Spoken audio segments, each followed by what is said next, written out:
Hey, good morning. It's Mark here with another morning rant. What time is it?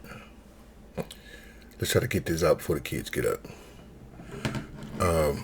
It's 4:30. Let's talk a little bit about white privilege. Okay? I'm not going to go into a larger context of white privilege. I just want to show a small example of white privilege. How about this? Before I get started on my video, let me just say this.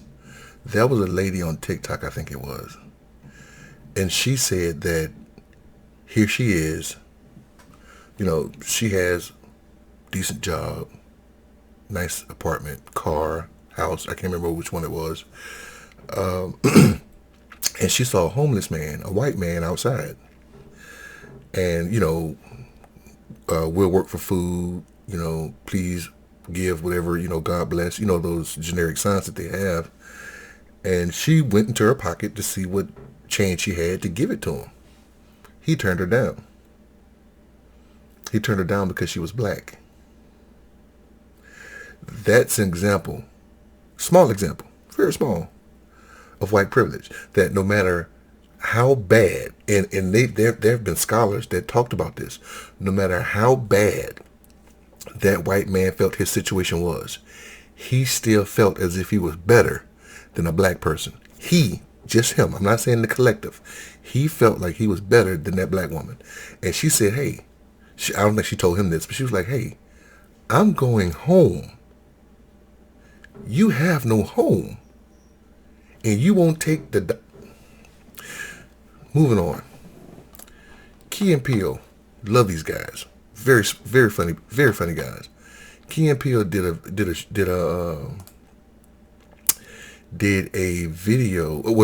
skit on missing children. I'm gonna let you guys take a look at this missing children skit.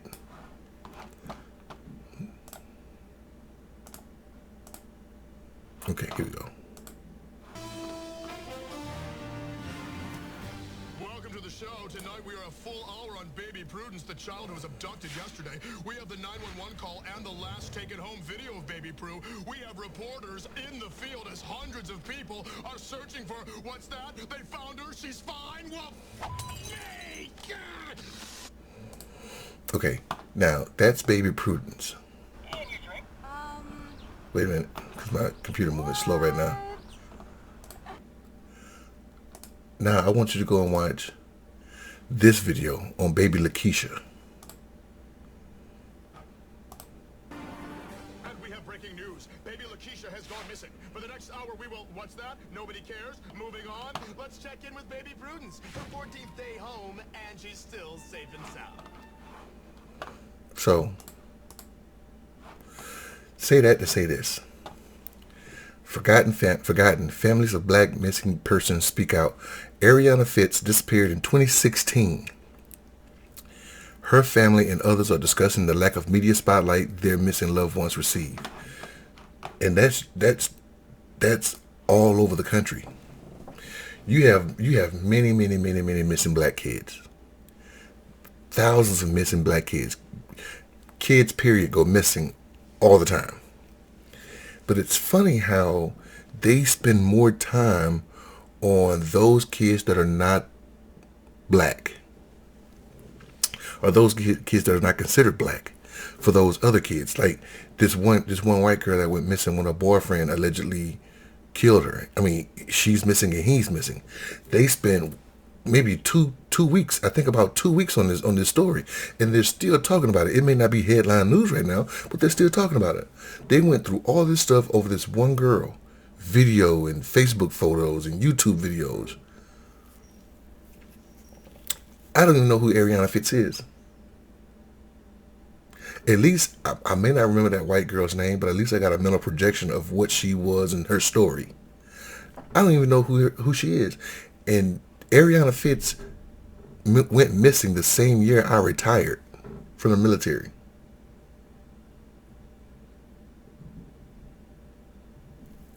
So this is just one little small snippet of white privilege. How Oh, let's go to Green Bay. Not Green Bay.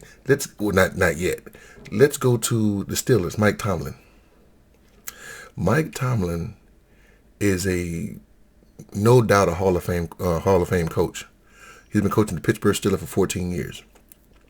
The Pittsburgh Steelers has had three coaches, three in their entire the entire history of that team.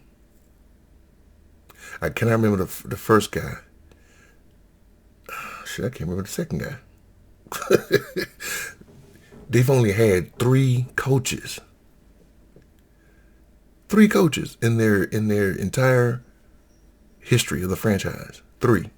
And Mike Tomlin is one. Mike Tomlin has not had, I think in 14 seasons, he's had only one losing season. One losing season. And here they are talking to Mike Tomlin about a college job at USC that may be open. And he had to tell them, he said, there's no bonus. I got one of the greatest jobs in sports history right now. I have a winning team. There's not one bonus that you can give me that's going to allow me to go coach on a college level. College is a step down for an NFL coach. To include, coach. Let me rephrase that. Coaching on the NFL, college coaches want to get promoted to NFL. NFL coaches like Mike Singletary and the coach that used to be the coach that used to coach for the 49ers, but he's now at Michigan. These guys took a step down to go coach college football. The coach for Alabama, he took a step. He was a coach for the Dolphins. He took a step down and went and coached at Alabama, and he succeeded in Alabama. So Mike Tomlin went out and said, "Hey, you guys are not talking to the white coaches about their USC job. Why y'all got to talk to me about it? I'm a winning coach. I've had winning seasons. I mean, I've gone to I think they went to the Super Bowl maybe once or twice, and I know he won one. He's a Super Bowl winning coach, and you guys are talking to me about a USC job, but you didn't talk to the white coaches about that. And they removed their cognitive dissonance. Now, I say all that to go back and say this. Let's talk about Green Bay. Well, no, let's talk about one more person first. And I got this idea from a guy on TikTok. Because I thought about it. I'm like, yeah, you know what? Yeah. This guy, he mentions Colin Kaepernick. And he said Colin Kaepernick decided to take a knee for police brutality. And, you know, the NFL does all kind of stuff. They wear pink for Breast Cancer Month. They got Black Lives Matter stuff all over the place. You see on the end zone, they got end racism. The guys got little messages on the back of their helmets. You know, they always do certain stuff. But when it came to police brutality, they kind of whiffed on that one a little bit. And so at first, Colin Kaepernick used to sit on the bench. A soldier told him that what he's doing is disrespectful to the flag. At a minimum, take a knee. I think he was an Army veteran. He told him to take a knee. So Colin Kaepernick and a few others decided to take a knee in response to police brutality. The man was blackballed. He was blacklisted. He hasn't played in the NFL in over 5-6 years. And he had to sue them for collectively trying to keep him out of the NFL, and they settled for an undisclosed amount. So this guy was not violating protocol. He was not violating any NFL rules. He just took a knee in response to police brutality. Aaron Rodgers.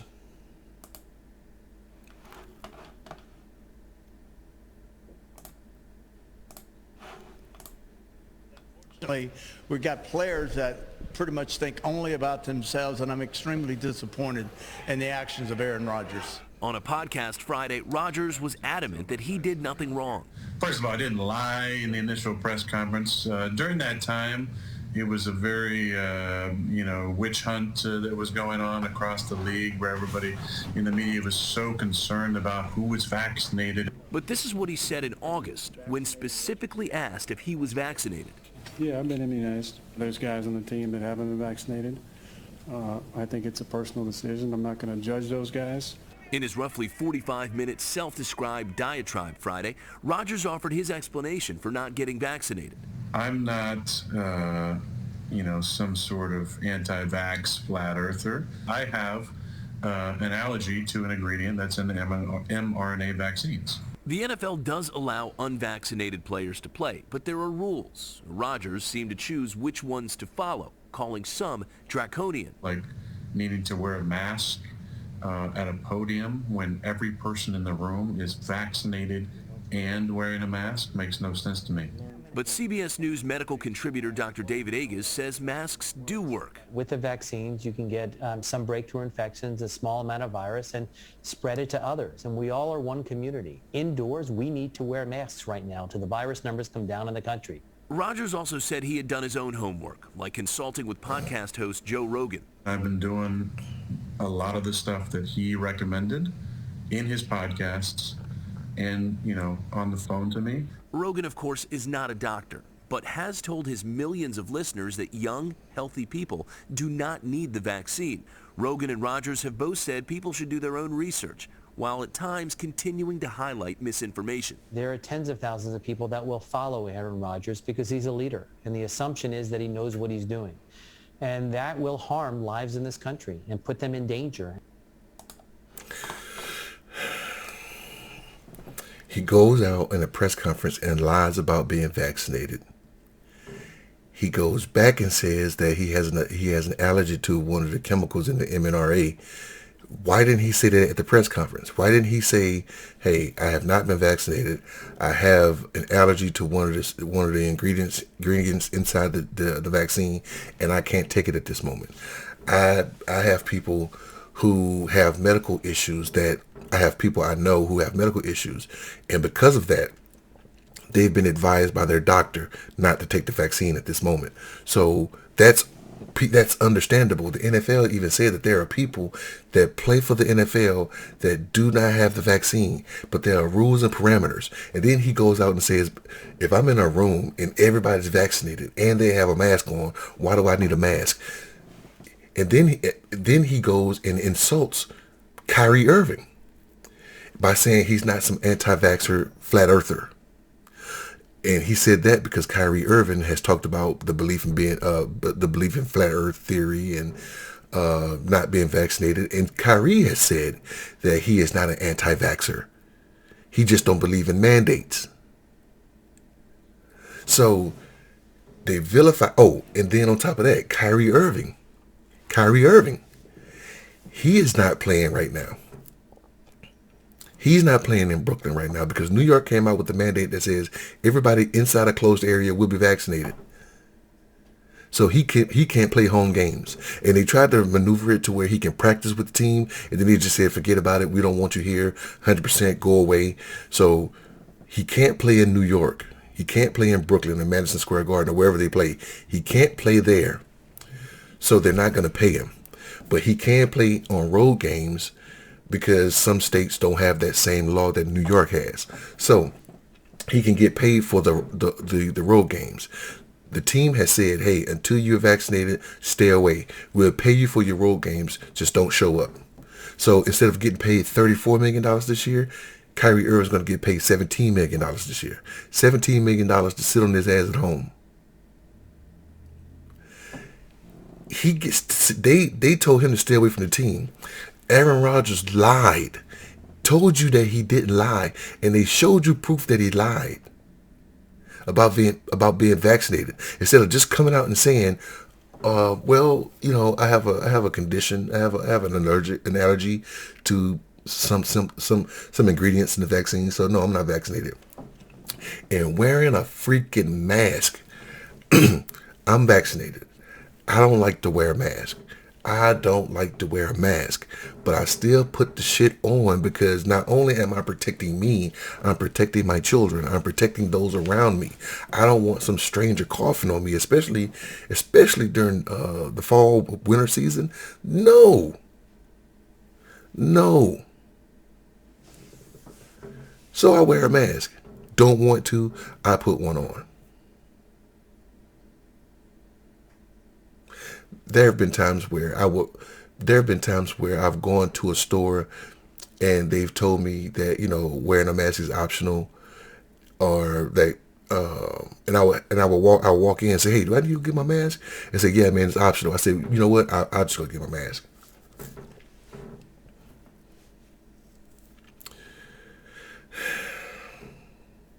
Why is Colin Kaepernick not in the NFL? Why is Kyrie Irving sitting at home collecting $17 million? Why is Aaron Rodgers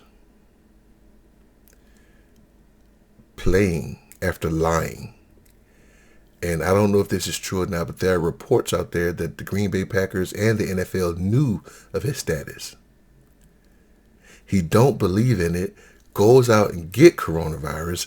Who knows how long he had it, and who knows how many people he spread it to by playing full contact sports. Being in the locker room, being in the press conferences, spreading that germ. And again, the vaccine, I've said this before and I'll say it again, the vaccine is not 100% curable. It does not cure COVID-19. It protects you from getting COVID-19 and getting some of the wilder symptoms. So if I take the vaccine and I'm 98% I'm 90, not 98, I think it was like 95% inoculated or whatever, there's a 5% chance I can get COVID. There's a 5% chance I can get COVID. There's even a smaller chance I can get COVID and I can die from it if I'm vaccinated. If I'm not vaccinated, there's a 100% chance I can get COVID. There's a certain percent that I can get COVID and die from it. I would rather have the vaccine, and I'm going to get the booster once it becomes available in my area. My family is vaccinated. They just approved kids 5 or 11 and under or whatever to get it, and now my baby's going to get it. My 6-year-old will be vaccinated.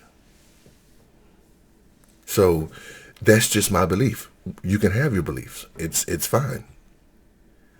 But it's funny to me how in certain situations white people can be excused. How about this? I think there was a report of some people storming the Capitol and given 10, 20 years for storming the Capitol. But these people white people go and storm the Capitol and they get months in jail.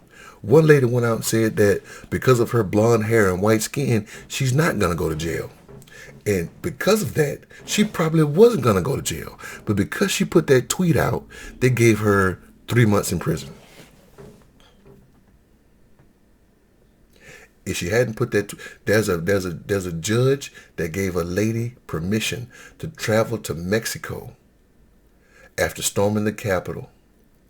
She got to go on vacation. How many black people you know that will get arrested knowing they're guilty? Video footage of them committing the crime and allowed to leave the country. Hell, allowed to go home. We have a problem with white privilege in this country. They look at the January 6th insurrection as just a simple riot. Hell, they went out and said that it was just, you would think it was a tour visit. But people in Black Lives Matter who did not start the riots, people in Black Lives Matter need to be investigated. They need to go to jail. It's funny how they wanted to impeach Obama over a tan suit. But here we have potential collusion with Russia. Not even collusion with Russia. Obstruction of justice and investigating any potential collusion with Russia. and inciting an insurrection, and this man still gets to walk around. We have a man now who has been subpoenaed by a Senate committee and is defying that Senate committee subpoena because he believes he has executive privilege. And executive privilege is only for executives. And he still believes he has executive privilege, and they have not arrested this guy yet.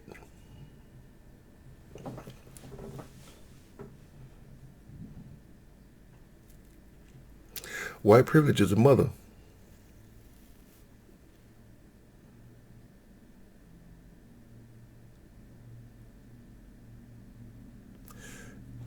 Ariana Fitz, is that her name? Ariana Fitz disappeared in 2016. Now, one report about this black girl missing. But we have heard about that one white girl for weeks.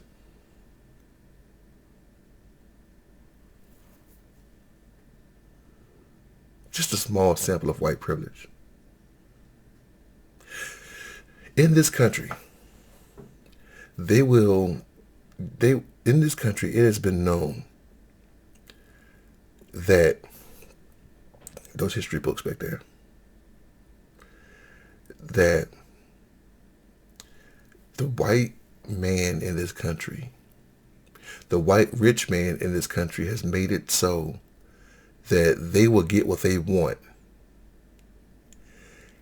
and get the poor white man to fight for it. Revolutionary War being one.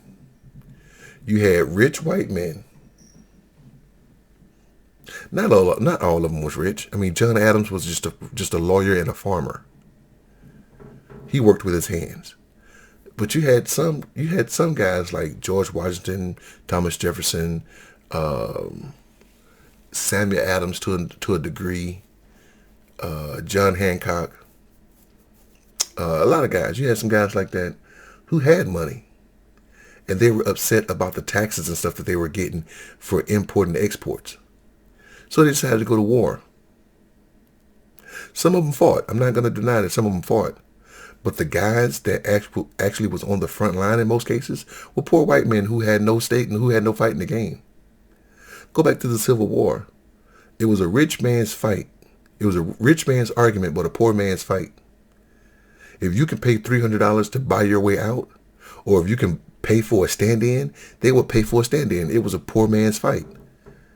Poor white men fighting for the rich white man who did not own slaves, but they turned it into a states' rights issue, and not realizing that it was a states' right to own slaves.